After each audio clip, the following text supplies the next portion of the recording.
Hey. All right. Wow.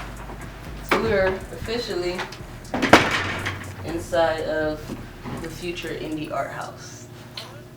So if no one, has known, probably because I haven't said anything yet, this super awesome project that I've been working on has now officially started.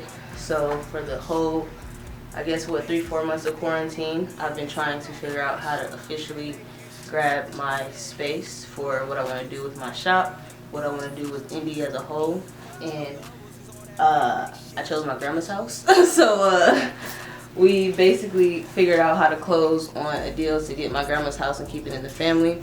My grandma's house has been, on Forest Avenue off of Buckeye at least all of my 27 years of existence. And the house definitely raised several of my family members. And I just think that it's, really important to keep such a gem, in the family and to be the pinnacle of what I talk about, which is generational wealth. So I'm gonna do like a quick little tour really quickly of what to expect from this beautiful, if you could just imagine, canvas really quickly, because everything that you see in this little tour is not gonna be what you see once everything is finished. So the first part is gonna be this little walk-through space, which is, I guess you could say this was a connected maybe living room area, kind of like a double living room, but this will be the official indie office space, so you'll just walk in through the door. We'll have all new doors, windows, all that, but then this area, it'll be like graffiti on the walls everywhere, most likely a desk somewhere, laptops, all that cool stuff, checking you into the official indie office so our clients can have, access to how we do stuff here. Then over here, this is gonna be like the shop area. It's pretty dark. I don't know if I can see. So this is gonna be our actual shop area. So like I said, everything is gonna be totally redone. So imagine all white walls, racks, different areas. We'll have different areas of the indie merch set up.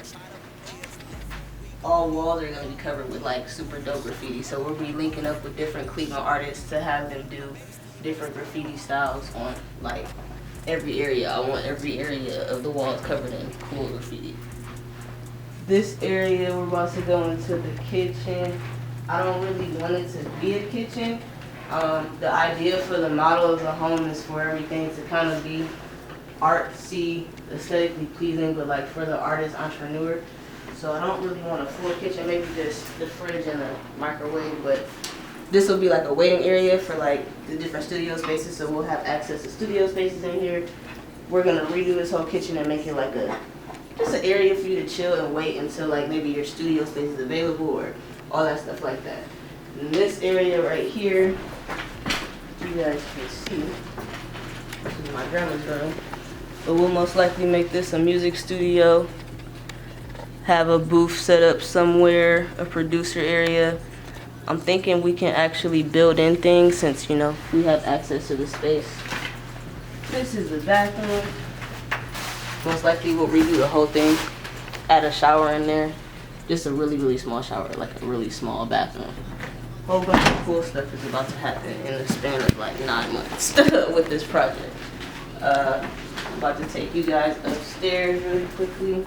So like I said, every inch of the walls I want covered in graffiti. So I like this area because you can see the walls go all the way up, and it's this sky area. It's pretty dope. So indie everywhere, individual dope graffiti, the be happy symbols, fuck anxiety, all the cool stuff that we have. This area right here. So I'm not sure whose room this was back in the day. I was never raised in this house, but my mom and all my aunts were. So, I do remember never being able to have access to upstairs. So this is crazy. But this area, I definitely envision it being a photo studio. It's a lot of cool wall space, a lot of cool wall shapes. I like the wood work in the whole house, but in this room in particular, I like the woodwork in different areas of the space, like this right here. can be where we put all the photo, you know, studio stuff. It's pretty cool back there. Let's see. And then we got this one right here. We can put more stuff, or we could build it out and turn it into an actual frame for a whole TV. That's what I was thinking. This area, no light, but this is another area that I'm thinking, since it's a connector door, we could have like 2 studios in one, and this could either be like another photo studio, or it could be a music booth studio that connects to a photo studio. Yeah. And then we got a really cool storage area here. So this goes like super deep. So all of like everything, most likely, all cool equipment is gonna go back here. I don't want to go too deep because it's scary. But yeah, it's cool stuff back here. And all of this stuff is literally everything from my family's like history, their life. So we're gonna have to clean out the house, gut everything, you know, and redo it. But I wanted it to keep it this very like classic vintage way for a reason, because I wanted to show that you can kind of redo like your history. You can, you know, turn anything into something. And I'm all about staying in like the community where I was raised, and I feel like it took me a really long time to figure out where I wanted to put the indie shop and the indie studio space for a reason. And I feel like that reason was to find out that I don't have to go anywhere. I could just do it right here at home where I was literally raised at, and turn this awesome space into what I see in my head. So that's what I'm about to do.